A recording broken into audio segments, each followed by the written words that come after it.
The princess now lives in the forest, isolated from the human world. Every night he had nightmares, hearing a supernatural voice calling him. The voice called his name from the direction of the southern sea. Meanwhile, at the palace, the king was filled with shame and anger.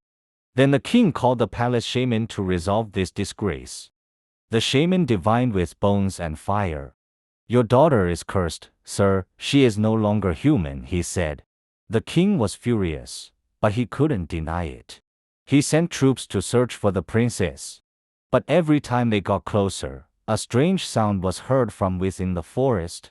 Some of them disappeared, never to return. The shaman took action himself. He found the princess sitting on the river bank. "A failed human child," said the princess.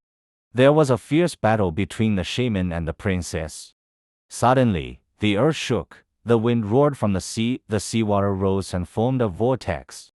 The seawater rose and formed a vortex, and the princess stood up and stepped into the vortex. Slowly the princess's body and clothes changed to look like a queen who radiated a green aura. Seeing this incident, the shaman could only lower his head. From the bottom of the sea, a great power began to rise. At the bottom of the sea, a palace was built that never existed before.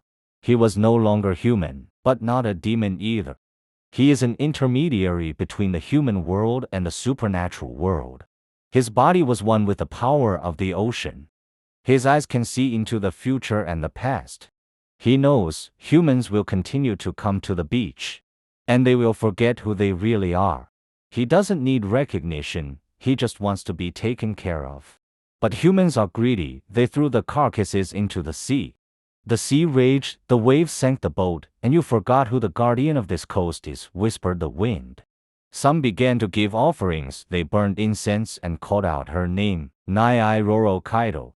But not all offerings are accepted. If he is angry, the sea will demand a sacrifice. Then a myth emerged about the disappearance of people on the south coast. They believe Nyai Roro Kidul chooses who comes to her palace. In the depths of the southern sea, there is no time, no death. Only eternity, with the queen of the South Sea.